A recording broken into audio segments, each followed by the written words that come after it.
Hope तुम्ही मस्त आणि मजेत असताल। मी अक्षता विथ बेबी लाईफमध्ये तुमचं पुन्हा एकदा सर्वांचं स्वागत करते। तर आज आहे ना संडे होता, त्यामुळे मग मी लेट उठले होते आणि बाहेरचं झाडलोट करत होते। आणि इथे बघा ना तनु माझ्या पाठीमागे करत होती।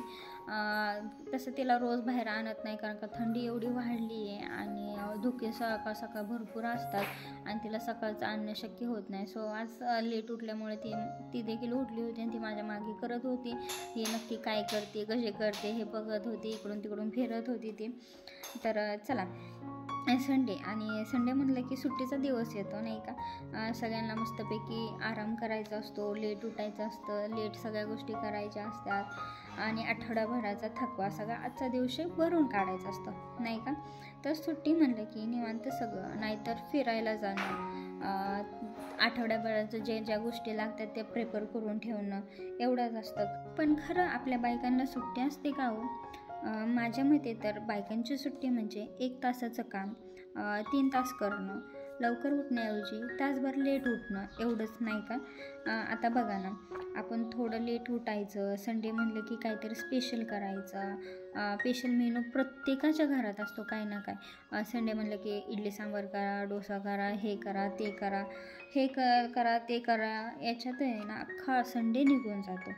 आणि त्यात छोटी पावले पाठीमागे करायला असली की मग अजून जास्त कामे असतात आणि अजून जास्त लेट होतं, बरोबर ना। फक्त एवढंच की कोणती घाई गडबड नसते, आपल्या पाठीमागे डब्बा नसतो आणि त्यामुळे मग आपलं निवांत एकदम मस्तपैकी चाललेलं असतं। ओव्हरऑल म्हणजे काय, बायकांना सुट्टी फक्त नावापुरतीच असते। बायकांच्या जातीला कामं कधी सुटणारच नाहीत, बरोबर ना।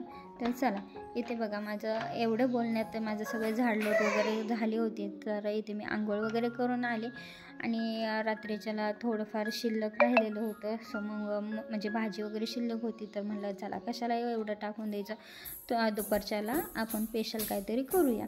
तर मग मी पीठ घेतलं होतं, चपात्याच केल्या जास्त करून। आणि मग आमचं चाललं होतं, इकडे जायचं तिकडे जायचं, हे करायचं ते करायचं, जसं की मी सांगितलं त्याप्रमाणे। तर इथे मी चपाती केल्या, एकीकडे ना दूध तापाय ठेवलं होतं तनूला गरम पाजायला। आणि मम्मी कोणी येत नाही ना, मी पीठ आणलं होतं, तसं आजीनेच दिलं होतं आणि कुणकुळ्याचं होतं ते पीठ। त्याने धपाटे वगैरे पण केले जातात। ते आणलं होतं पीठ, मग म्हणलं खीर आणि कुणकुळे करून घ्यावे।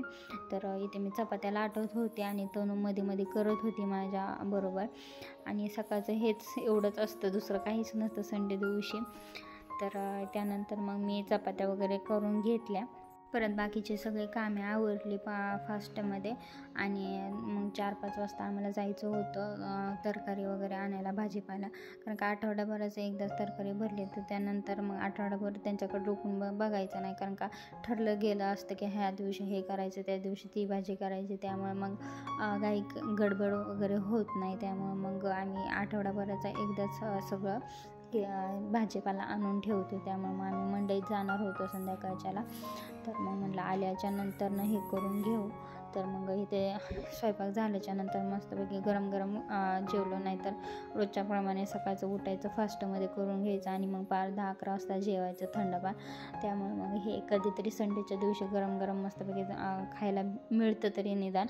त्यामुळे बाहेर आल्याच्या नंतर इथे ना तनूने एका बाळाला पाहिलं होतं कॉफी पिताना, सो तिने देखील हट्ट केला आणि ते ट्राय करत होते स्ट्रॉने प्यायला, आणि ते शेवटी फायनली तिला ते पिता आलं आणि छान लागत होतं। सो त्यामुळे मला नाही असं वाटत आहे की आता ती बाहेर गेल्याशिवाय ह्याचा हट्ट केल्याशिवाय राहत असते।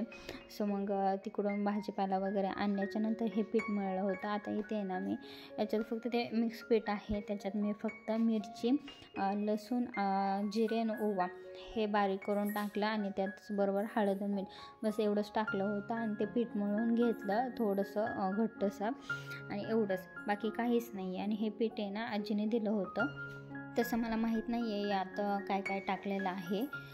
बट हे ना आम्ही मामाच्या गावाला जायचो त्या टायमिंगला ना आजी हे नाश्त्याला करायची आणि चहाबरोबर आम्ही एवढं खायचं की त्याला मापच नसायचं। आणि जवळपास आम्ही दिवसभर खाल्लं तरी आमचं पोट भरत नव्हतं आणि मला तर खूप आवडतं, खूप म्हणजे खूप आवडतं। एवढंच नाही तर मला डिलेवरीच्या म्हणजे तर मी प्रेग्नंट होते त्या टायमिंगला आहे ना, मला डोळे लागतात त्या टायमिंगला असं खाऊशी वाटलं होतं. तर मोठी मावशी आली होती मला हे करून द्यायला. सो ती आल्याच्या नंतर तिने केलं आणि मला खाऊशी घातलं होतं. ते म्हणतात ना बाळाचं कान फुटू नये वगैरे ह्यासाठी. सो इथे आहे ना मी ह्याची लाटे लाटली आणि म्हणजे मोठी लाटली. त्यानंतर जी आपली छोटीशी वाटी असते ना, वाटी किंवा डब्बा वगैरे, डब्याचं झाकण जे असतं त्याने ना आपण हे कट करायचं पुऱ्या टाईपमध्ये आणि हे तळून घ्यायचं. याच्यात जे आपले धपाटे पण होतात ते कांदा वगैरे सगळं टाकून. बट मला त्याच्यापेक्षा आहे ना हे गुणगुळे आवडतात आणि आमच्या इकडे गुणगुळी म्हणतात याला. तर हे तळून घेतलं मी मस्तपैकी आणि ह्यात फक्त जास्त तिखट केलं नव्हतं कारण का तनू खाणार होती आणि तनूने देखील फर्स्ट टाईम खाल्लं होतं आणि तिला देखील खूप मस्त आवडलं आणि तिने खूप खाल्लं. त्यानंतर बघा असं मस्तपैकी अशा तिखट पुऱ्या असतात आणि हे ना चहाबरोबर तर मला खूप आवडतं आणि शिळा असेल ना तर एक नंबर. पण मी इथे खीर केली होती त्याच्याबरोबर खाल्लं. चला इथेच एंड करते. बाय.